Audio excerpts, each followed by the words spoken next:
Simplement partager quelques pensées qu'on a eues pendant le programme par rapport à la musique. Et moi je bénis Dieu déjà la manière dont se fait en fait. Et je crois que ce matin, le seul qui mérite notre honneur, notre gloire, c'est Jésus. Et je crois que ce matin, la louange, ce n'est qu'à Jésus. À lui toutes les couronnes. Et personnellement, pendant qu'on préparait ce temps, je me rendais compte que, comme dans Jean 4, la Bible dit que le lieu où désormais on adorera le Seigneur, ce n'est ni à la montagne, ce n'est ni dans le temple.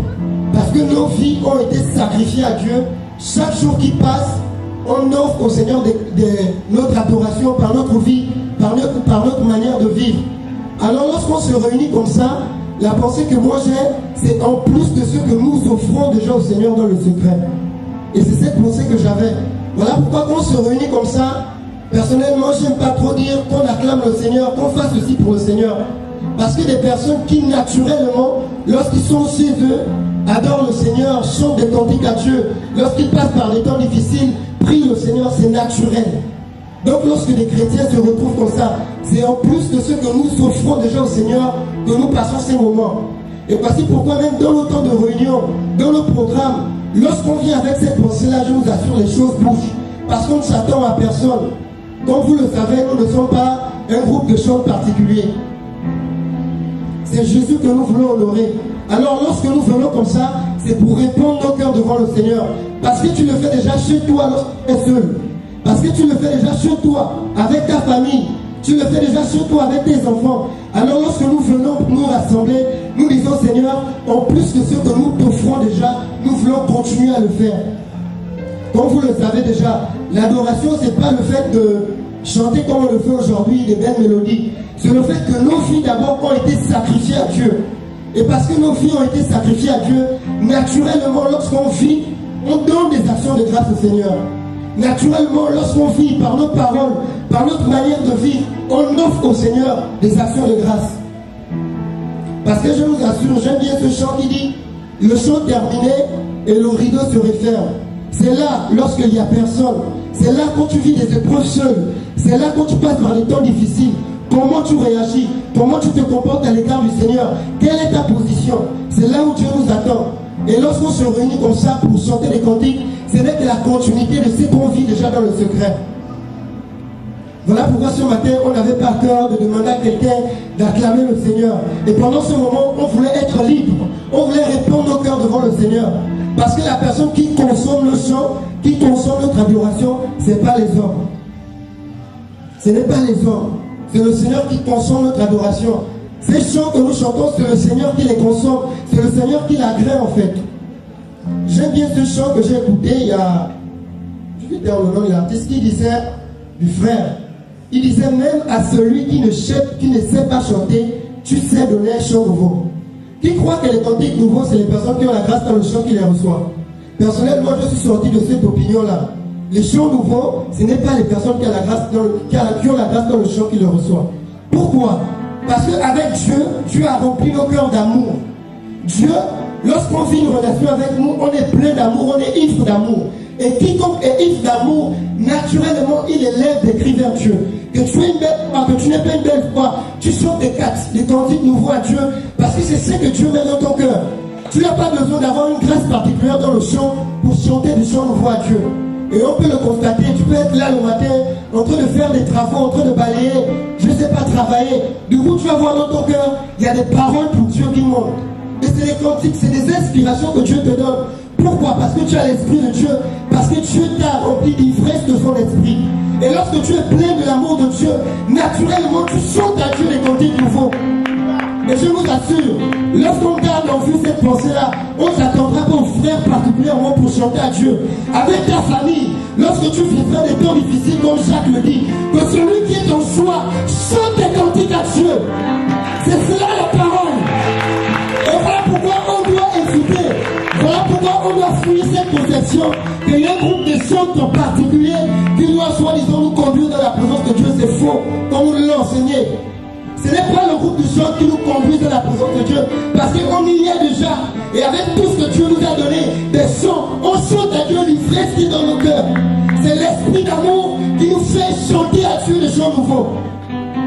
Et maintenant, on ne demande pas moins qu'il y a des frères, par exemple, la Bible dit dans Chronique, qui ont l'habilité par rapport à cela. C'est-à-dire peut-être arranger les structures de chant, arranger les styles et autres. Ils ont peut-être l'habilité par rapport à ça. Mais c'est quelque chose que Dieu a donné à tous les chrétiens. Et assurément, dans les écoles de musique, on nous apprend que la musique, c'est l'art de combiner les sons pour les rendre d'une manière agréable à l'oreille. Ce qui fait que par rapport à l'art, par rapport au concert, ce qu'on met devant, c'est la personne de l'homme. Ce qu'on vient exalter, ce sont nos talents, ce sont nos capacités, c'est nos belles voix. Alors que selon la pensée de Dieu, c'est pas ça. Parce que la Bible nous dit que l'adoration, le chant, la célébration a commencé dans l'éternité. Ce n'est pas une affaire des hommes. Ça n'a rien à voir avec l'œuvre humaine. C'est quelque chose qui se fait dans le ciel. La Bible dit dans Apocalypse 4 et 5 qui nous décrit l'activité qui se passe dans le ciel. La Bible dit les 24 vieillards, les hommes passent tout leur temps à adorer Dieu.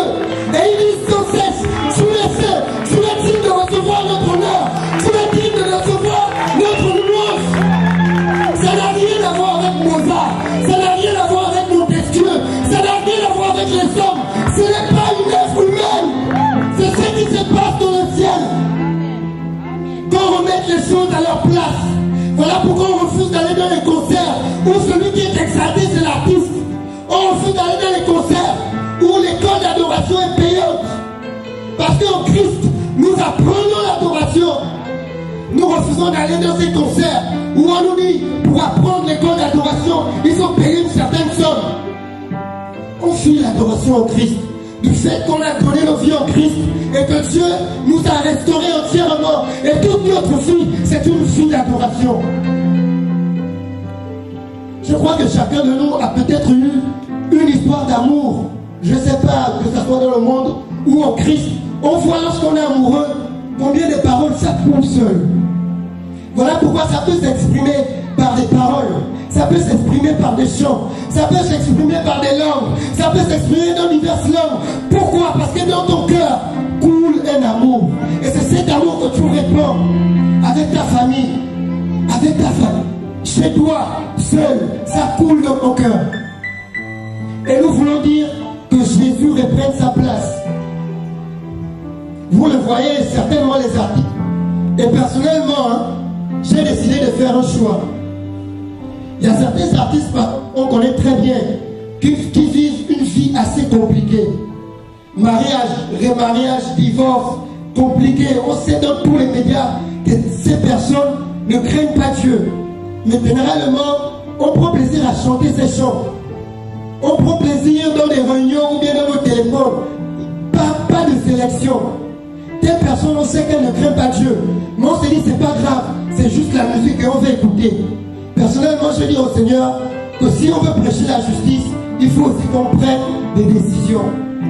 Et j'ai commencé dans mon ordinateur, dans mon téléphone, à dire Seigneur, donc je sais que par rapport à cette personne, que ça soit avant en fait que la personne se détourne, par exemple, elle vivait une mauvaise vie, et qu'elle chante dans les médias, moi, je ne veux plus prendre plaisir à l'écouter. Parce qu'on a vu la base, c'est que nos vies soient sacrifiées à Dieu. Si la vie de la personne n'est pas sacrifiée à Dieu et que c'est une star, elle chante des chants et autres, mais qu'on écoute, est-ce qu'on a réellement dit que là, on est ouvrier de justice?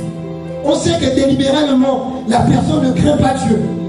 Mais parce qu'on va aller écouter peut-être des chants qu'on aime bien, la mélodie est belle, il n'y a plus de sélection. Je ne parle pas d'aller sur le net checker la vie des artistes, non. Mais personnellement, j'ai constaté que même par rapport à certains chants, quand tu écoutes, tu as l'impression que le Saint-Esprit te dit tata, arrête. Parce que on est connecté au Seigneur. Et lorsque une personne n'est pas connectée à la source et qu'elle fait semblant d'offrir des parfums, de chanter, forcément il y a un déclic. Il y a un déclic. Et c'est la pensée que j'avais ce matin en fait. Qu'on peut mettre les choses à leur place. La louange, la célébration, les chants, l'adoration, la star, tout, je sais pas. Tout est à Jésus. Aucune chose à les faire de partager les chants. Parce que nous sommes zéro. Aucune gloire. Aucun regard particulier. La personne qui inspire sur le Seigneur. Et c'est lui qu'on doit honorer. C'est lui qu'on doit acclamer. C'est lui qu'on doit regarder favorablement. C'est lui qui mérite nos louanges.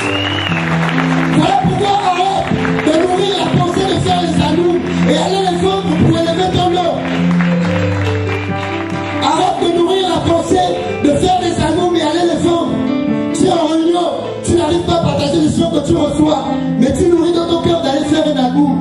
C'est pas ça la pensée de Dieu. Parce que l'objectif, c'est que ça soit dans la présence de Dieu. Personnellement, lorsque tu es seul avec ta famille, en assemblée, dans les réunions chrétiennes, mais partage les choses. Mais la vision, c'est j'ai l'amour à faire, je veux. Non. Personnellement, même avec une œuvre que Dieu nous a mis à cœur, par exemple par rapport au studio, on a décidé délibérément que toutes les personnes qui voudront enregistrer les chants, ce sera gratuit. Rien ne sera vendu. Excusez-moi, je vais pousser un point peut-être qui va sembler bizarre à certaines personnes. Je vais être concret. Je prends le cas de Gaël Musique, excusez-moi, qui est venu au Gabon. Personnellement, je ne vais pas me prononcer par rapport à la relation qu'ils ont avec Dieu. Mais je vais me prononcer par exemple sur le fait que, je ne sais pas, le vendredi, il y avait un concert, je ne sais pas si c'est un concert qui a été fait, entrée VIP à, je crois c'était 25 000. Au stade, c'était 2000 francs. Et personnellement, je me suis dit, il faut qu'on arrête d'être hypocrite. On dénonce la gratuité. Ces personnes viennent, peut-être pas d'eux-mêmes ou des personnes qui les reçoivent, je ne sais pas. Mais on presse la gratuité, je me vois mal. Que je m'avais déboursé de l'argent, je paye l'entrée et quand je viens, je presse la gratuité. Moi, j'estime, selon la parole, que c'est l'hypocrisie. Je ne peux pas prêcher la gratuité, mais parce que je veux écouter ce qu'elle est, je vais aller payer. Là aussi, il faut qu'on fasse un choix. Il faut qu'on sache ce qu'on prêche en fait. C'est juste un exemple que je voulais prendre. Pourquoi? Parce que le monde de la musique est pollué. Et il faut qu'on fasse des choix et qu'on prenne parti pour la parole en fait. Pour finir, j'aimerais juste qu'on lise l'Apocalypse. Il n'y aura peut-être pas les commentaires parce que je crois que le verset parle de lui-même. On va juste un peu faire une longue lecture. Si quelqu'un peut m'aider avec Apocalypse 4.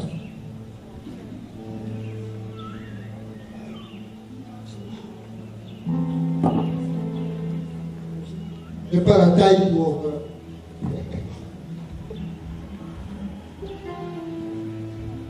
Apocalypse 4. Oui. Après ces choses, je regardais et voici une porte était ouverte dans le ciel. Et la première voix que j'avais entendue, comme le son d'une trompette, et qui parlait avec moi, me dit, monte ici, et je te montrerai les choses qui doivent arriver à l'avenir. Aussitôt, je fus ravi en esprit, et voici un trône était dressé dans le ciel, et sur ce trône, quelqu'un était assis, et celui qui y était assis était semblable à une pierre de jaspe et de sardoine. Et le trône était environné d'un arc-en-ciel semblable à de l'émeraude. Et il y avait autour du trône 24 trônes, et je vis sur ces trônes 24 anciens assis, vêtus de vêtements blancs, et ayant sur leur tête des couronnes d'or. Et du trône sortaient des éclairs, des tonnerres et des voix. Et il y avait devant le trône 7 lampes de feu ardentes, qui sont les 7 esprits de Dieu. Et devant le trône, il y avait une mer de verre semblable à du cristal. Et au milieu du trône et autour du trône se tiennent 4 êtres vivants, pleins d'yeux devant et derrière. Et le premier être vivant était semblable à un lion. Le second être vivant était semblable à un veau. Le troisième être vivant avait la face comme un homme. Et le quatrième être vivant était semblable. Et des actions de grâce à celui qui était assis sur le trône, à celui qui est vivant d'âge en âge. Les 24 anciens se prosternaient devant celui qui était assis sur le trône et adoraient celui qui est vivant d'âge en âge, et ils jetaient leur couronne devant le trône en disant, Seigneur, tu es digne de recevoir gloire, honneur et puissance, car tu as créé toutes choses et c'est par ta volonté qu'elles existent et qu'elles ont été créées. Chapitre 5, verset 1, je vais lire. Puis je vis dans la main droite de celui qui était assis sur le trône un livre écrit en dedans et en dehors scellé de 7 sceaux. Et je vis un ange puissant qui criait d'une voix forte, Qui est digne d'ouvrir le livre et d'en rompre les sceaux? Et personne dans le ciel, ni sur la terre, ni sous la terre ne peut ouvrir le livre, ni le regarder. Et je pleurais beaucoup de ce que personne ne fut trouvé digne d'ouvrir le livre, ni de le regarder. Et l'un des vieillards me dit, ne pleure point, voici le lion de la tribu de Juda, le rejeton de David, a vaincu pour ouvrir le livre et ses 7 sceaux. Et je vis au milieu du trône et des 4 êtres vivants et au milieu des vieillards un agneau qui était là comme immolé. Il avait 7 cornes et 7 yeux qui sont les 7 esprits de Dieu envoyés par toute la terre. Il vint et il prit le livre de la main droite de celui qui était assis sur le trône. Quand il eut pris le livre, les 4 êtres vivants et les 24 vieillards se prosternèrent devant l'agneau, tenant chacun une harpe et des coupes d'or de parfum qui sont les prières des saints. Et ils chantèrent un cantique nouveau en disant, tu es digne de prendre le livre et d'en ouvrir le sceau, car tu as été immolé et tu as racheté pour Dieu par ton sang des hommes de toute tribu, de toute langue, de tout peuple et de toute nation. Tu as fait d'eux un royaume des sacrificateurs pour notre Dieu, et ils régneront à jamais. Oh là là, Dieu nous dit que c'est quelque chose qui se passe dans le ciel. Et voici pourquoi vous allez voir, par exemple, dans Roi, lorsque la Bible nous parle de cette fausse adoration que Nebuchadnezzar a dressée. La Bible nous dit ce jour-là, il appelait des musiciens, des experts en piano sûrement. À l'époque, c'était autre chose. Il y avait des guitaristes, il y avait tellement de musiciens. Mais la Bible nous dit que Nebuchadnezzar avait donné cet ordre. Au son de la musique, les personnes devaient s'agenouiller pour adorer qui? La statue. Ça veut dire que dans le monde, lorsqu'il y a célébration, lorsqu'il y a adoration, lorsqu'il y a chant dans le monde, ce n'est pas Dieu, c'est voué à Satan. C'est voué à Satan, c'est de l'idolâtrie. Voilà pourquoi si une personne ne court pas dans ce sens selon les règles de la parole, cela n'est pas voué à Dieu. Parce qu'il n'y a que 2 mètres. Si ce n'est pas Dieu, c'est voué à Satan. Voilà pourquoi on doit être correct dans les choses qu'on écoute. Et ce matin, j'aimerais que dans ton cœur, là où tu te trouves, tu dises au Seigneur, Seigneur, merci pour tes éclairages, merci pour la vie, merci pour tout ce que tu me donnes. Seigneur, merci de corriger ma vision. Est-ce qu'on peut prier ensemble pour bénir Dieu? Pour dire au Seigneur de nous enseigner à s'offrir entièrement, de nous enseigner de tout lui donner, de ne pas nous attendre aux hommes pendant nos réunions. Si nous avons quelque peu élevé des artistes, dis au Seigneur, nous voulons te donner la place qui est due. Nous voulons te rendre la gloire. Si les artistes l'ont volé, partout où nous irons, dans les nations, nous dirons aux artistes que la gloire est à Dieu. Partout où nous irons, nous dirons à ces personnes qui font de la musique que le cœur c'est Jésus, que le cœur c'est Jésus. Celui qui doit être adoré, c'est le Seigneur. Celui qui doit être révéré, c'est Jésus. Seigneur, merci pour ces paroles. Seigneur, tu sais que nous n'avons pas prévu quelque chose de particulier que toi. Seigneur, lorsque nous nous sommes attendus pour ce temps, nous avons dit toi et toi à la fin. Nous avons dit toi et toi à la fin, Seigneur. Nous avons dit toi et toi à la fin. Seigneur, continue de régner, de nous enseigner. Nous refusons de retourner à ces choses. Nous, Seigneur, nous appelons les regards des hommes sur nous. Nous refusons de retourner à la Starmania. Seigneur, c'est à toi la gloire. Et nous te donnerons tout. Seigneur, je prie que, Seigneur, dans le cœur, tu réponds ton amour pour t'adorer dans nos familles, pour t'adorer avec nos parents, pour t'adorer avec nos fiancés, pour t'adorer. Seigneur, je voudrais t'adorer. Seigneur, partout où tu me conduiras, partout où tu m'amèneras, avec ma famille, avec mes enfants, avec mes parents, je parlerai de toi, Seigneur. À toi la louange, à toi la louange, à toi la louange, à toi la louange. Être glorifié, tu es être glorifié. Que tes parfums se répandent ce matin, tes parfums se répandent. Présence de Dieu, présence de Dieu, présence de Dieu, présence de Dieu.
Ta vie est restée